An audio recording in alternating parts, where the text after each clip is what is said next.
Olá, sejam muito bem-vindos a mais uma Pílula do Conhecimento. Hoje falaremos sobre atenção. Pause o vídeo e pare um instante para pensar na sua melhor definição sobre o que é atenção. Pensou? Eis aqui uma definição sucinta. Atenção é a capacidade de selecionar e processar uma informação em detrimento de outras. Então, quando muitas informações estão chegando ao nosso cérebro por vias sensoriais, a atenção seleciona aquelas que supomos serem mais relevantes para o momento, definindo assim quais serão processadas conscientemente e quais serão negligenciadas pela consciência.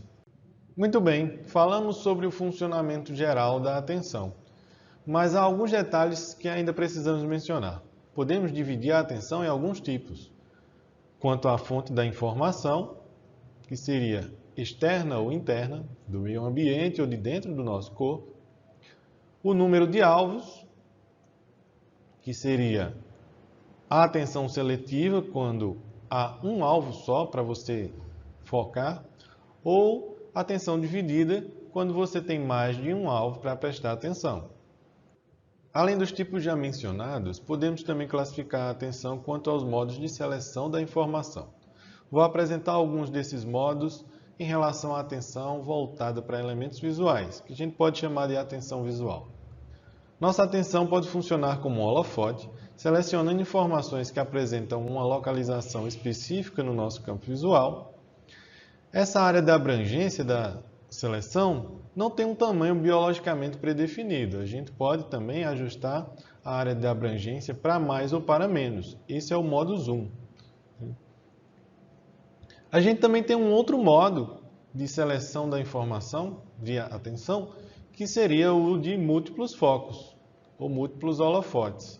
Quando você tem mais de uma área de seleção de onde você quer extrair as informações. Nesse caso, a gente presta atenção às áreas de foco e ignora a área que está entre estas regiões de foco. Dentre os modos de funcionamento da atenção, dois daqueles que mais são avaliados numa avaliação cognitiva são a atenção seletiva e a atenção dividida. Por isso, vamos voltar a falar neles aqui. No caso da atenção seletiva, como já comunicamos antes, ela seleciona apenas uma informação meio a diversas outras que ocorrem em paralelo. Já no caso da atenção dividida, a gente tem diversos elementos ocorrendo em paralelo e a gente seleciona dois deles. Então aqui eu coloquei como analogia o peixe e o gato, né? Então a gente está de olho no peixe e de olho no gato ao mesmo tempo. Então o que nos ajuda a selecionar informações que estão ocorrendo em paralelo? Ou seja, como é que se torna possível que eu selecione apenas uma informação ou duas no meio de várias? Aqui a gente tem duas características principais, que são a semelhança e o destaque. Quanto mais semelhantes forem as informações entre si, como diversas pessoas com timbres de voz parecidos conversando ao mesmo tempo, mais difícil é eu selecionar uma ou duas dessas vozes que estejam ocorrendo em paralelo. Eu coloquei aqui, por exemplo, para uma analogia visual, dois peixinhos. Tá? Se eu tenho um cardume de peixes e eu quero selecionar apenas dois deles para eu prestar atenção, se os peixes que eu quero prestar atenção são parecidos com os demais, se torna muito mais difícil eu fazer a seleção e sustentar essa seleção desses peixes. Por outro lado, se eu tenho uma roda de conversa com pessoas com timbres de voz diferenciados, é muito mais fácil que eu sustente a atenção em uma ou duas dessas vozes, tá? Porque é mais fácil fazer o filtro da informação por ela se diferenciar das outras. Em relação ao exemplo dos peixes, é muito mais fácil eu prestar atenção a dois peixes que se diferenciem do restante do cardume, correto? Algumas coisas estão envolvidas no destaque. Por exemplo, as propriedades físicas. Intensidade, cor, duração e frequência podem se diferenciar entre si. Eu posso ter um estímulo mais intenso que outro, um que dura mais que outro, estímulos de cores diferentes ou que variam na sua frequência de apresentação.